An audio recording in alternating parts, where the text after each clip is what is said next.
Hi, everybody. Welcome to Pastor Have You Seen This? Where I will take a look at a video that I've never seen before and just kind of give you my insight to it. Usually it's something about religion or politics, philosophy, that sort of thing. And as one of the pastoral staff here at Allen Creek Community Church, this is just one of our regular features. If you've got something you'd like one of us to take a shot at, you can send it right here to social at ac3.org. Let's jump in and see what we've got this week. A marriage is made up of a wife and a husband. Are you smelling what I'm stepping in? Here's another battleground.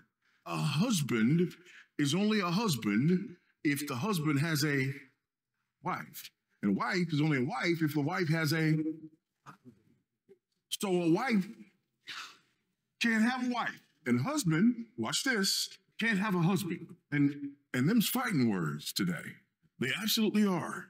So we haven't even finished the first verse, and we see here that we're at war. But dare we forget that we're also dealing with the idea of wives as women and husbands as men, which means that we actually believe that there is something ontologically unique about manhood and about womanhood. Marriage is made up of a wife. So this gentleman, is it Vodi Bakum, is making the case for heteronormative marriage here. And it would seem maybe he's doing so from Genesis. He doesn't cite it, but the husband and wife language there, which is the standard orthodox historical view of marriage held by most Christians.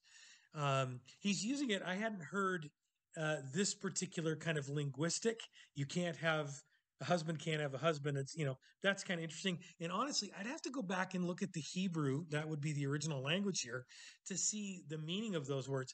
But from just a logical argument, how husband is connected to male and wife connected to female, that's a pretty good argument.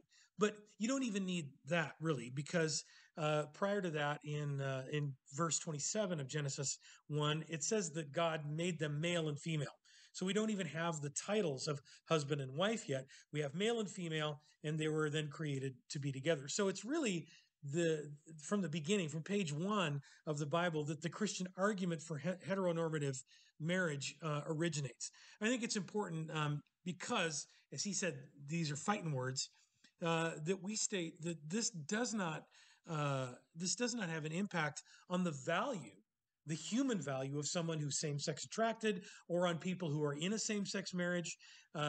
We don't see them as lesser people. We don't see them as somehow less deserving of God's love or somehow unreachable by his grace. That's not the case at all.